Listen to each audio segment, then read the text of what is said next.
Assalamu alaikum, dear audience. Welcome to another session of EN-534 Environmental Law and Policy Development by Tufail Ali Zubedi.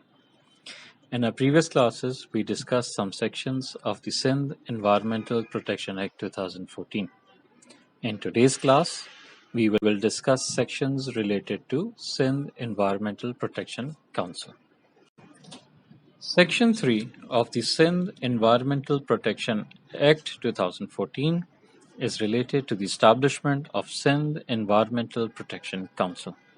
You will remember from the Pakistan Environmental Protection Act 1997 that also laid the foundation of a Pakistan Environmental Protection Council, which is an apex body established to provide overall guidance to the federal EPA.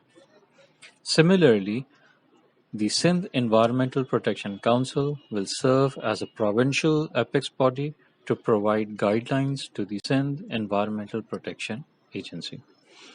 Section 3 requires an establishment of the Sindh Environmental Protection Council by the Government of Sindh, and in order to complete its legalities, the Sindh Environmental Protection Council shall be notified in the official gazette. It shall comprise of members as shown in the handover for you and in the next slide.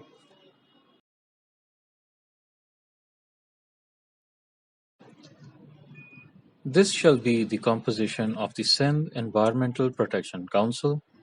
It shall be headed by the Chief Minister of the Province of Sindh or his nominated person to act as chairperson. The Environmental Minister shall act as the vice chairperson. He cannot nominate anyone, obviously. Presently, if this council were notified, Barrister Murtaza Wahab would have been the vice chairperson. Other members are given in the list. The members may be divided as ex officio members and non-official members. Please take a minute to go through this list, and let's discuss it after you've gone through it.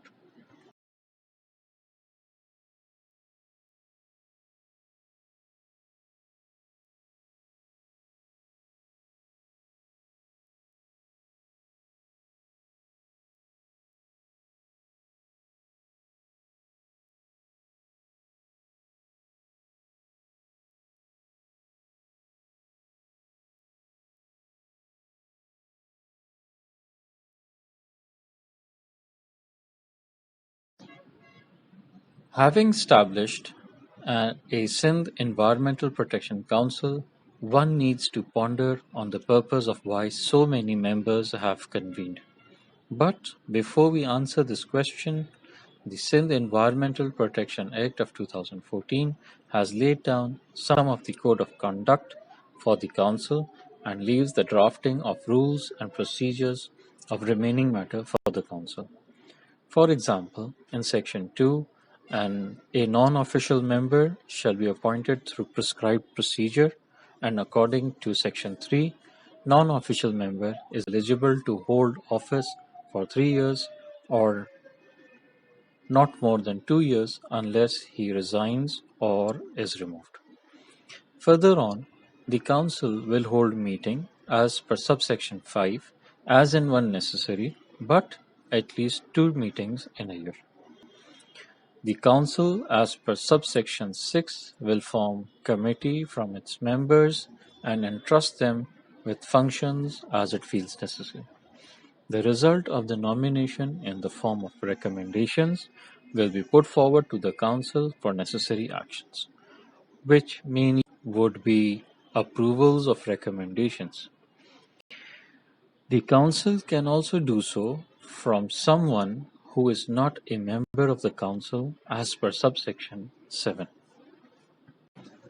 Section 4 provides the functions and powers of the Council.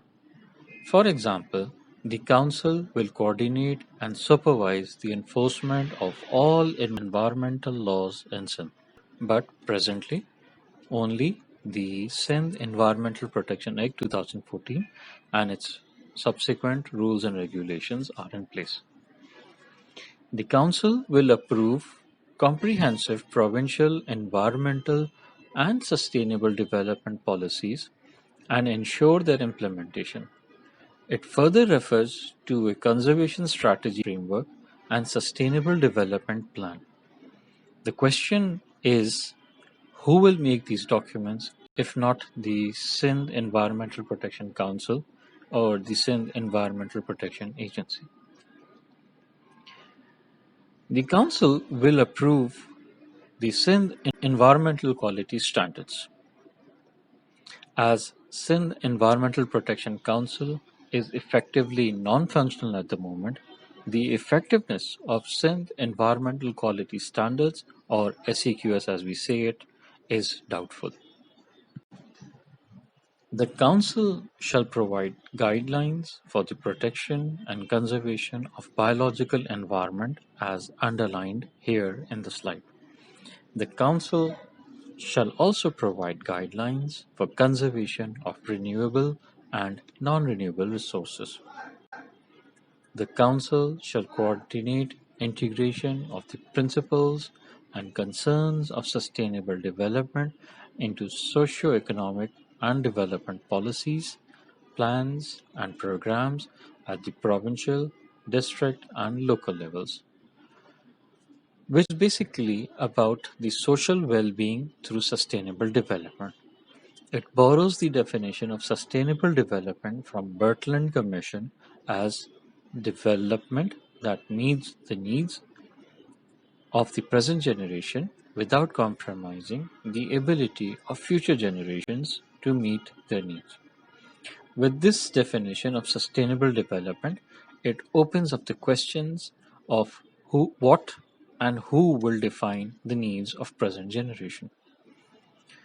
Participants are encouraged to refer to problems of sustainable development of intergeneration and intragenerational needs and the concept of sustainable consumption. The Council shall consider the annual Sindh Environmental Report and give appropriate directions and lay them before the Provincial Assembly. As to my present knowledge, the Sindh Environmental Annual Report, State of the Environment Annual Report, has not been prepared since 2014.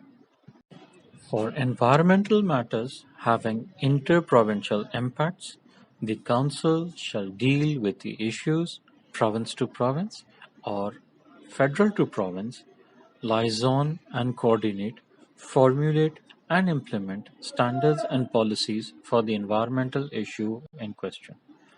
The Council shall provide guidelines for biosafety and for the use of genetically modified organisms.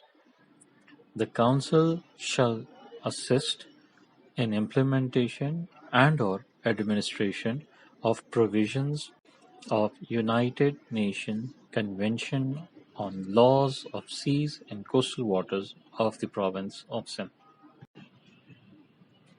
The Council may, either itself or on the request of any person or organization, direct the agency, which is SEPA, or any government agency to prepare, submit, promote, or implement projects for the protection, conservation, rehabilitation, and improvement of the environment, the prevention and control of pollution, and the sustainable development of resources, or to undertake research in any specified aspect of environment.